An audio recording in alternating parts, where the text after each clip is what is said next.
Hello and welcome back to the second part of Star Stable's lore timeline. This is an ongoing part series where I talk about each and every one of Star Stable's chronological events that contribute to its main story. In this video, I will be discussing the Starshine Legacy era of the games and how Lisa, Linda, Anne and Alex awaken their Soul Rider powers along with their soul steeds. Some things might be theories, but only if there's concrete evidence suggesting such, and I will say so if it is an assumption. So let's get into it.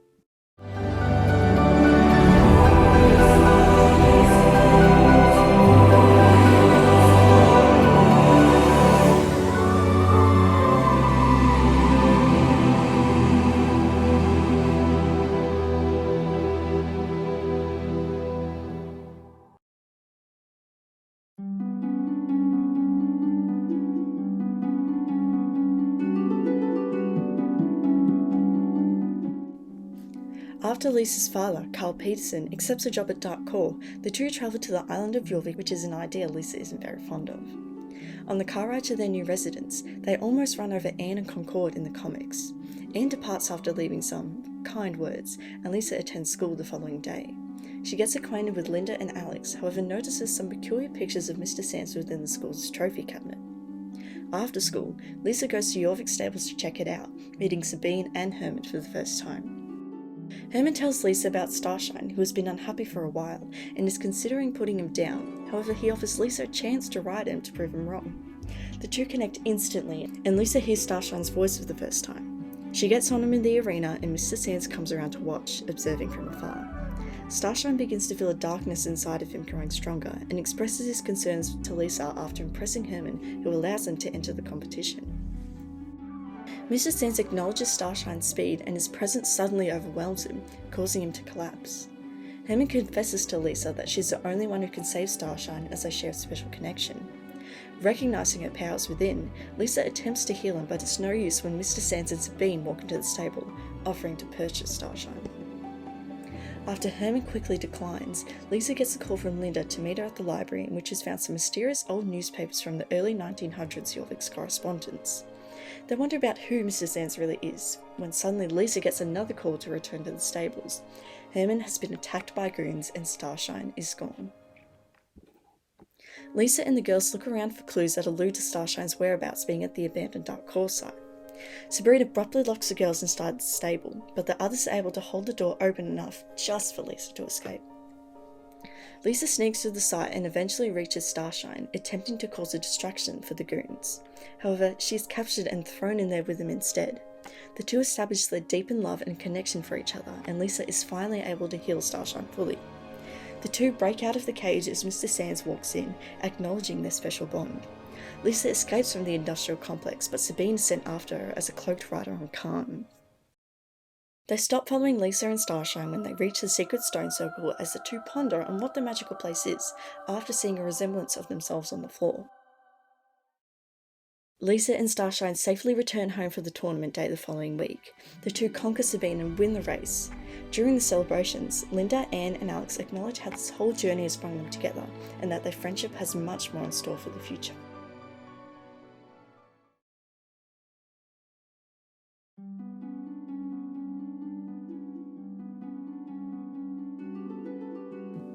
Taking place a week after Lisa's tournament, Linda publishes her findings of Mr. Sands and Dark Core in the school's gazette, along with the interviews of her friends assigned by Mrs. Graham.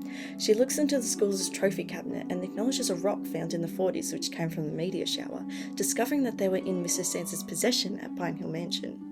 Linda also recognises Mr. Sands in a photo from over 70 years ago as a chauffeur to the school's former headmaster at Pine Hill Mansion. At the stables, Linda can't help but ask Herman about Pine Hill Mansion. However, he responds quite harshly, warning her to stay away from that place. Linda suddenly gets flashes of Pine Hill, going down to tell Lisa, and they agree to meet up at the mansion later. After Linda trains with Meteor, she receives another vision of the dam exploding the day of her competition and hears Meteor's voice for the first time. As Linda arrives at Pine Hill Mansion, she gets a text from Lisa saying she's trapped inside the greenhouse. Linda parks Media next to Starshine and sneaks through an opening in the wall, entering the mansion and looking for a way to get to Lisa.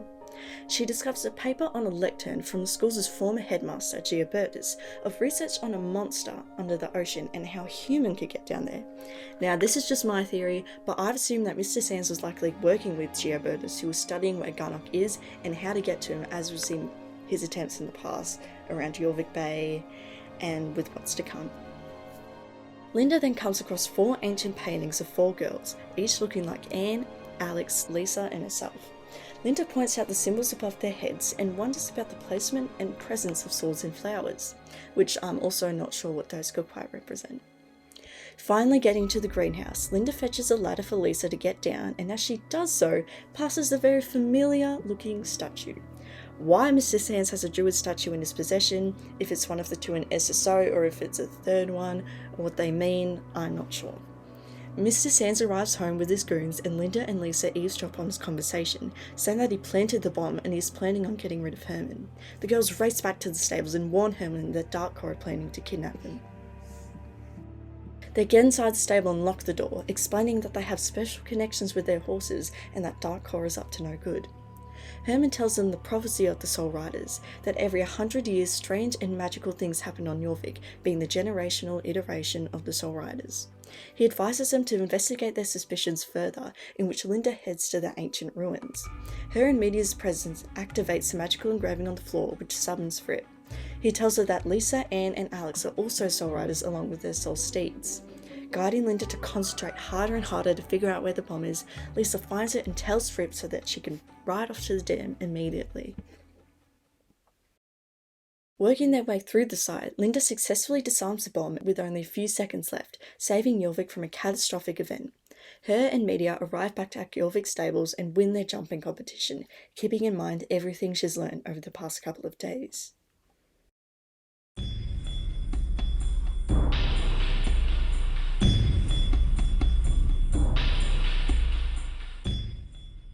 Over on Darkcore's platform, Mr. Sands welcomes the second general, Jessica, through the gate that connects Jorvik to Garnock's ship.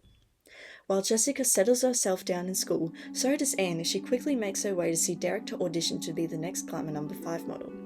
After Jessica steals the spotlight, Derek says that he's lost his film, so Anne looks around and notices a Darkcore goon guarding the library.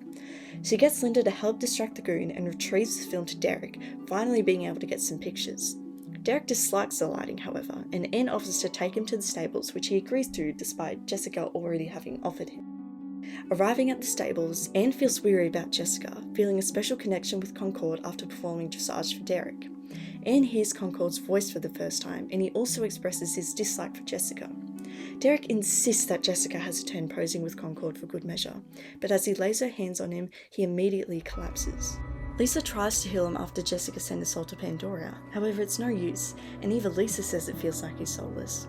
Herman steps in and acknowledges the measures of Concord's circumstances, advising Anne to seek help elsewhere as a dark power is at work.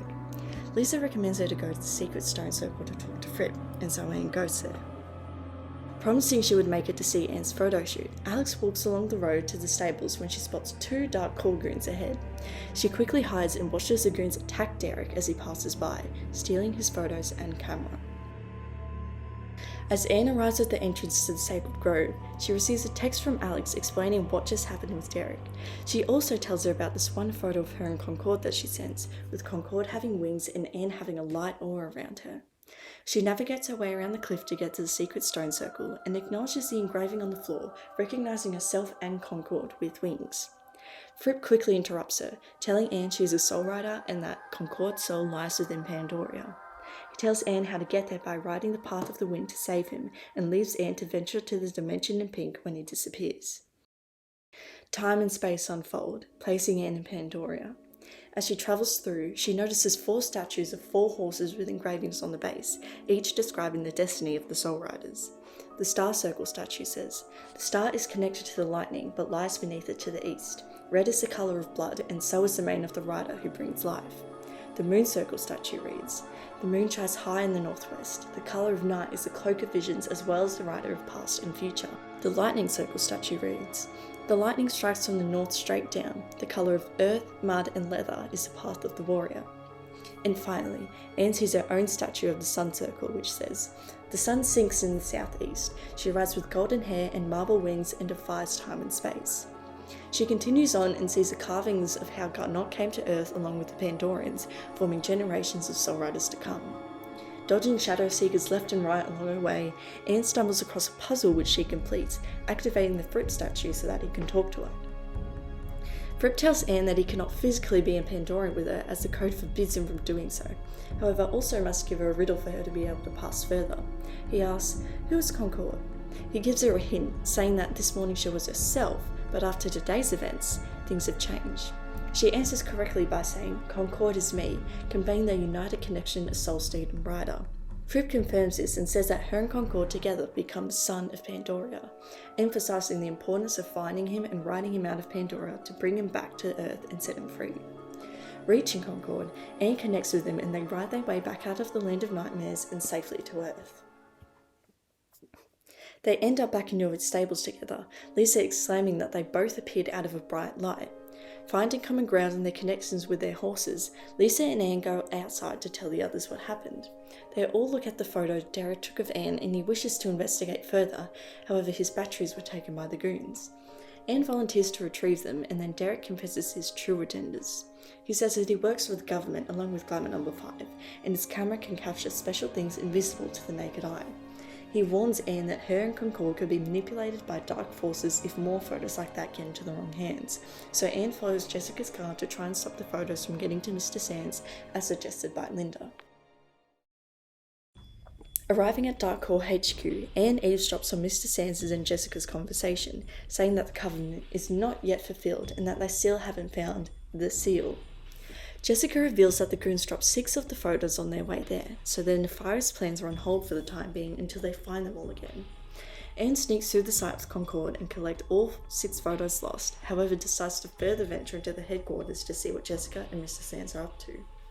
Disclosing her plans of opening the pool and creating a maelstrom, Jessica exposes that her reinforcements can arrive. Mr. Sands responds by saying that Garnock shall rise again.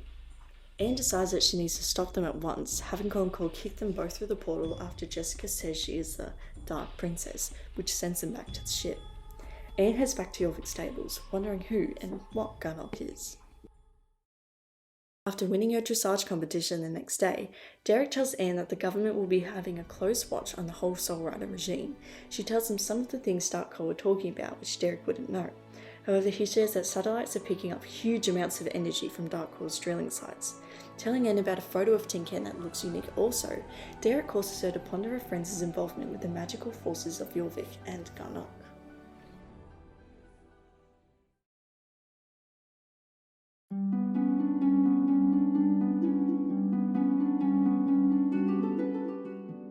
After Anne's adventures, Alex experiences her typical school day when Mrs. Graham assigns her to research on the different minerals found across Yorvik.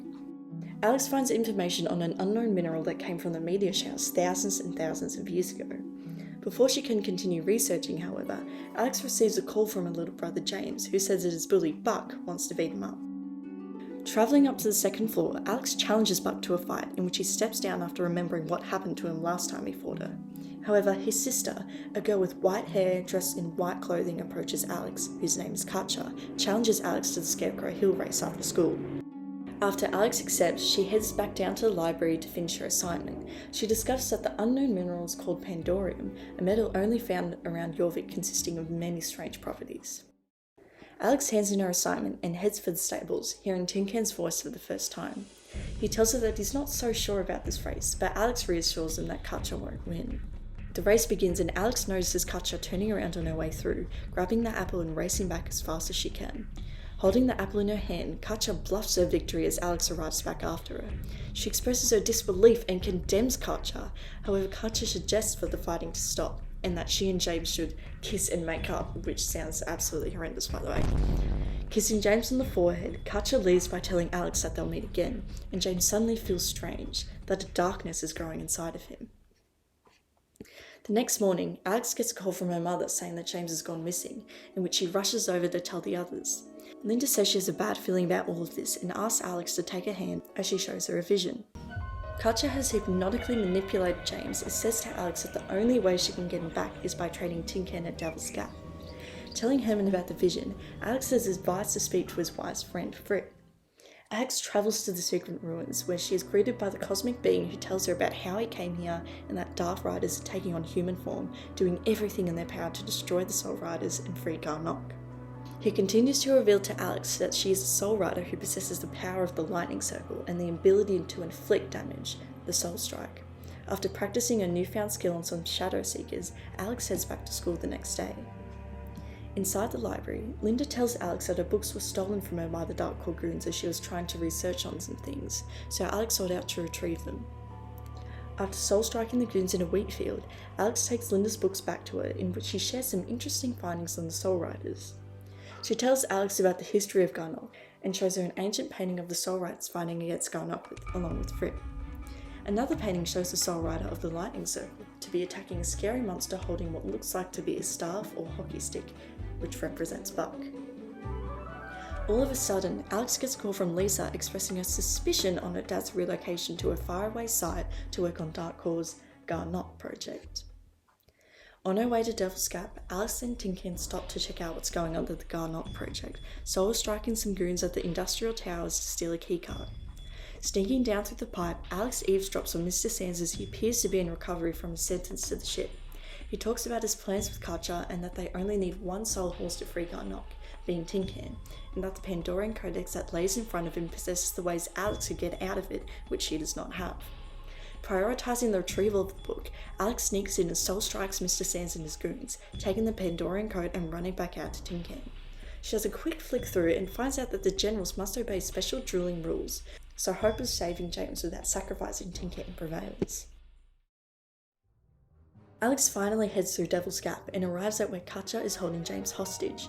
She challenges Katcha to a duel by the codes of Pandora, and that if she wins, she gets to take James and Tin Can, and vice versa. Accepting her challenge, Katcha lets Buck fight on her behalf. However, Alex successfully defeats him and the deal's a deal, although James's soul still remains with Katcha. Infuriated, Alex demands Katcha do a fair race for James's soul to return, and so the two race back to Jorvik stables as Garnock's tentacles attempt to interfere. Alex wins and Katcha sets James's souls free, being banished from Jorvik temporarily as a result of the loss. At the stables the next day, James is in terror after receiving so many visions of Dark Core and Mr. Sands. Linda connects with James and sees his vision. Mr. Sands has activated all 4 seals of the Soul Rider circles within Pandora, which will free Garnock as it will slowly steal their powers. Understanding the stakes of the situation, the Soul Riders agree to meet at the Stone Circle and work together one by one to destroy their seals in Pandora. After successfully battling Shadow Seekers and fighting time pressure between the world of Pandora and Earth, the girls celebrate their victory, although their story is far from over. And that marks the end of part 2. Thanks for tuning in. Next time we'll be looking into what the Soul Riders get up to before our character comes within the pre-Star Stable Online era. And I have some interesting thoughts and theories for that episode. See you soon.